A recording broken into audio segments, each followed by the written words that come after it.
This is part 1 of a 2-part episode, so look for part 2 whenever that comes out. With that being said, Kings of the Universe is a fantasy anthology podcast, and therefore may contain material not suitable for all audiences, so listener discretion is advised. In my old age of 55, all the lands revolted against me, and they besieged me in Agade. But the old lion still had teeth and claws. I went forth to battle and defeated them. I knocked them over and destroyed their vast army. Now, any king who wants to call himself my equal wherever I went, let him go.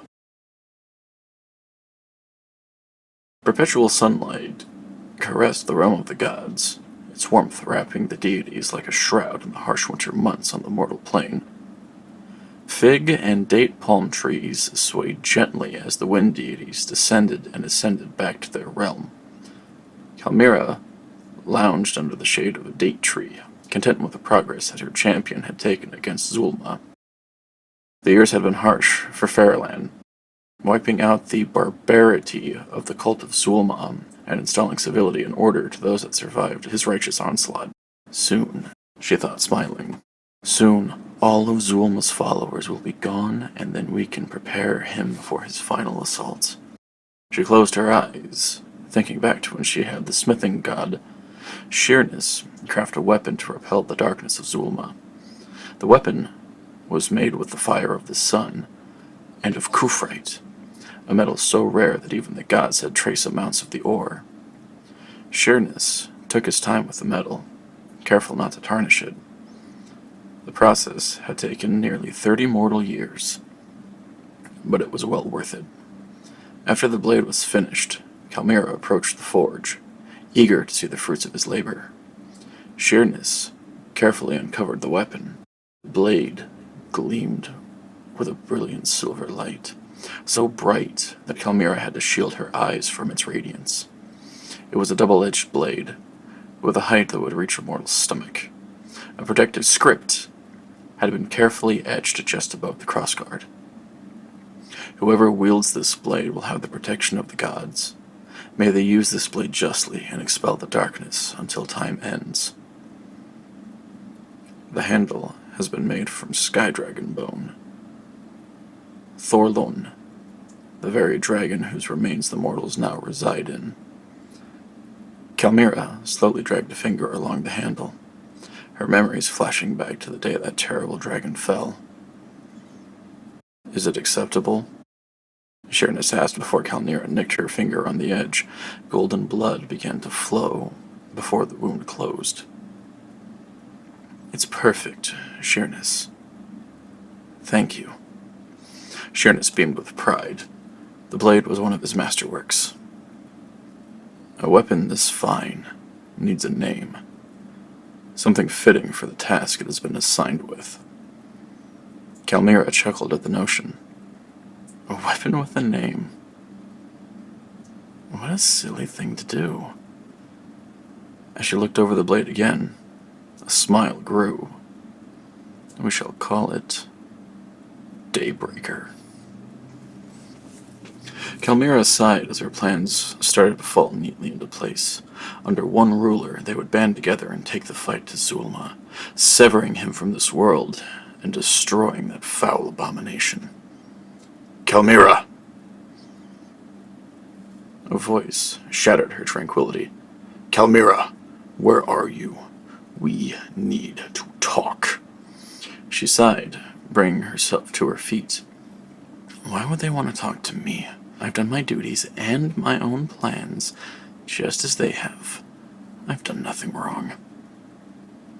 She walked slowly through the grove of trees, stopping when she saw a congregation of other gods standing around a brazier waiting for her. Nolios, the god of rivers. Zahir, god of sleep. Riala, goddess of night. Zenera, goddess of the harvest. Dautis, god of the mountains, and god of the sun, Fenor. Sister, we need to talk to you about your champion, Feralan. Zenera said solemnly. He has been conquering much of our lands, and the lands he takes are crying out in pain whenever his armies march through the cities and plains. Zenir spoke next. Not only that, he's been diverting the river systems. The fish under the rivers have died in scores. He has starved cities to the point of surrender. By his actions, my waters cannot sit still long enough for the gift of life to take hold. Kalmira nodded thoughtfully as her siblings spoke. She knew of most of these acts. She was one who told him to commit them. It was the acts of using darkness as a weapon of war and leaving plagued corpses in freshly sown fields that caught her off guard. My own son, Rossis, had his own city devastated and his high priest crucified as the city burned around him. That took Kalmira by surprise. She knew that there were seeds of Zulma in that city, but killing the high priest felt like a step too far. What sort of punishment would you suggest for these acts? She had hoped that her siblings would be somewhat merciful and not remove him from the tablets of fate or obliterate his dynastic line. Some of our other siblings have suggested that we kill him outright. Zenir yawned, making no attempt to cover his mouth. I have a different punishment in mind for him. I will take the blissfulness of sleep from him for a time and cause a famine in his kingdom. If he can survive the revolts that follow, we will leave him in peace, and I will restore sleep to him. Better than having him killed outright. Datis continued. The last part of the punishment is twofold. The sword you have made for him, this Daybreaker, will be sealed away until such a time that someone is worthy enough to wield such a powerful weapon. Your champion has proven that he is far too bloodthirsty to be trusted with such a weapon. That incensed her. How dare they seal away the very thing that could save this world, their world, too powerful for him to wield? Her champion was the unifier, the bringer of order, the rightful king of the land. The slight would not go unanswered. She gritted her teeth, trying to suppress the rage boiling inside of her. Very well. I agree to these terms. If Feralan is able to put down the rebellions, then the punishments will be forfeit. And I will place Daybreaker in a secret location until the worthy are able to find it. The other gods nodded in agreement. Very good. I will visit him tonight and hinder his rest until the punishment is concluded, Zenir said slowly, covering a yawn as he departed from the other gods. I do hope that your champion is able to hold on to power despite his newfound lack of sleep. He is a resilient mortal, and I believe that he will not escape unscathed from these events. Feralan laid on his bed, his eyes heavy from the daily governing. Lines of commoners and minor noble houses formed outside his throne from first light until dusk. It was all the same as it had been since stability came to his kingdom. The commoner wanted more land than his neighbor. Another wanted his family's debts to be erased, and his family freed from their bonds. A noble wanted to have a member of a different family jailed or enslaved because of some imaginary debt that their ancestors had nearly half a century ago. He was glad to be done with a lot of them, even if just for the night. They'll begin again in earnest tomorrow. It was inevitable, but he was finding that it was an unfortunate necessity when it came to rule. At least for now, I can rest for the night. He sighed, glancing at the empty space where his wife used to lay. It had been nearly a decade since his wife, Velena, had been laid to rest. He still thought of that day with a heavy heart. The day had started like any other. Rays of sunlight glimmered into the bedroom, and the songbirds that he had brought from a newly won kingdom sang their sweet songs for them. Velena, He remembered saying, gently nudging her shoulder, "It's time to wake up. The people will want to see their king and queen." He pressed his lips against her forehead, one of the ways that she loved being woken up, and he froze. "Viljena, he knows you're harder this time. Viljena, wake up!" He was shaking now, tears streaming down his face, her limp body only jostling as he tried desperately to wake her. His servants must have heard him wailing at some point, because the next thing that he knew, one of his guards had hold of him. They tried to ask him what had happened to the queen, but all he could reply was with, "No, no, no, no, no." The funeral sent the kingdom into mourning. Commoners, nobles, and the royal family mourned for months. In honor of her passing, Feralan suspended any further conquests until his personal grieving was over. "I can't wait to see you again in the underworld," he sighed before wrapping his blanket around him. "The pain will pass in time. It did when my father died." This just hurt more than when his father died. His heart was irreparably broken, and he could only imagine how his children were feeling. He pulled the blanket over his head and closed his eyes. The only respite he'd gotten from the grief and the pressures of ruling was sleep. In his dreams, everything was peaceful. No more conquests. No more hurt. He would often find himself laying under the shade of an orchard, watching his children dote on his grandchildren. In his dreams, his sons had 3 of their own children, all strong, robust men. Each one was well disciplined in the spitting image of their fathers. His lineage was secure and would rule for as long as they continued to have male successors. Sleep did not come for him that night. He lay awake for hours, tossing and turning, unable to grasp his only form of escape. He groaned before looking at the ceiling.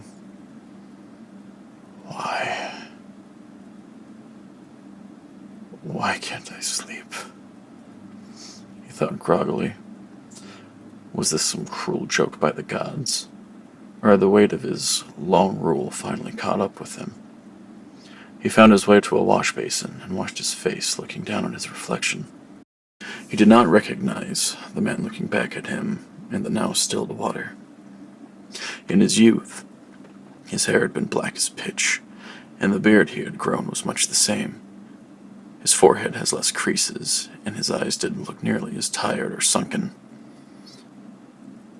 Black had turned to gray, with splotches of white. His eyes, that once flickered with the burning desire of youth, now had little of the ambition that drove him most of his younger years. He was old now, nearing the age of 56. His muscles were sore and stiff from sitting on the throne most days. No longer the slim and agile fighter he once was. The sunlight crested over the horizon, signaling the start of another day, and Feralan had found no rest. It felt as if everything he tried to coax any kind of rest made him more alert. He had overheard one of the guards speaking to a slave girl about how he looked, and they openly speculated that he was still mourning his wife. That was all true, of course. However, the thought of his people openly gossiping about him made him testy. Not the best mood to be in when another round of petitioners filled his throne room. He listened to their requests and pleas half-heartedly, waving them away if they droned on for too long or if he didn't like the look of them. It was only when a farmer came bursting through the line, shoving a group of petitioners as he fell to his knees at the foot of the throne. "Apologies, my king. This farmer is nothing if not spry," a guard muttered as he hoisted the farmer back to his feet. The jostling caused the basket of vegetables to spill out, each one landing with a wet squelch. Vegetables. Feralan thought as the guard started to move the man to the back of the line. Why on earth? Stop. The men froze mid-stride, hesitantly looking over their shoulders. You, farmer. Approach. Why did you come to my palace with rotten food? Do you mean to insult me by bringing these disgusting crops here? The farmer shook his head vigorously. No, my king. I, your humble servant, brought these to you so that you may see what's happening in your fields. These crops were harvested days ago, and the rot is already taking hold of them. Something is wrong with the ground. Most of what we have planted dies before it can be harvested. It's not just here either. Merchants from all over have the same story. May the gods help me for thinking this, but I believe the very lands in your kingdom are cursed. What a ridiculous notion, Feralan scoffed. Must I remind you, and all that are present, that my rule has been blessed by the goddess Calmira. I am her appointed ruler, and she has shown us nothing but love since I started my rule. The farmer nodded slowly before speaking. It is as you say, but we have offered sacrifices to her in your name, and nothing has changed, my king. There are rumors of rebellion. Feralan tried not to roll his eyes at the farmer, this peasant, standing before him, but the notion tugged at something in the back of his mind. The gods must be angry with me, if their prayers to Calmira have gone unanswered. Gather whatever is salvageable, and bring it here. If the gods have in fact turned a blind eye and deaf ear to our prayers, then the people will soon surround the city and take arms against us. The farmer and guard nodded, each departing to relay the information to the appropriate ears. Feralan waved a dismissive hand to everyone that remained in his throne room. Leave me. All of you. I have preparations to make. I will send word to all of you for any able-bodied person to help in the defenses. The farmer's words came to pass a month later. A combined, unified army of 3,000 troops gathered outside the gates of Colvaria. Feralan watched as the armies waited for his own army's appearance. Despite the month of little to no sleep, he felt more alert than he had in years. He felt his hands tremble, but the fear that he felt was overwhelmed with the excitement running through his veins. So this is what it's like to be on the other side. He sent word to his generals to rally his own standing troops. He turned on his heels, walking into his chambers. There, 2 servants stood on either side of a chest. He opened it and looked down at the armor that he had stored in case he ever needed to enter the battlefield again. He held out his arms, and the servants grabbed the leather tunic and woven battle skirt. He had each of them lined with fresh leather, reinforced with small copper plates, and small copper studs ran down the strips of leather. Once he was dressed for battle, the servants cleaned his face and hair. They washed away any dirt and oiled his beard before braiding it into the kingly style. They handed him his war club, and he stepped out into the palace complex. His general greeted him with a swift nod. My king, your army stands ready. All 5,400 of us will defend this city and you with our lives. Feralan nodded slowly as they made their way toward his chariot. We have also fitted your chariot with some new features. As they climbed inside, the general pulled a rope up, letting the tension hold it taut. 2 long bronze blades jutted out of either wheel, but the edges had been honed until they were razor sharp. Whenever these are down, we will not only trample the rebels, but we will turn them into minced meat. Feralan couldn't help but smile. Good. We will show these traitors what happens when they rebel against their king. Open the gate and let our armies meet. I will prove to everyone that the right to rule is mine, that they need their king and the blessing of Calmira, and that this old lion still has teeth. Kings of the Universe was written and performed by Matthew Jordan. Edited by good friend Tommy Wise. If you have any questions about the show, again, please feel free to email me at kingsoftheuniversepod@gmail.com. And don't forget to leave the show a rating and subscribe. Until then, I'll see you next time for part 2.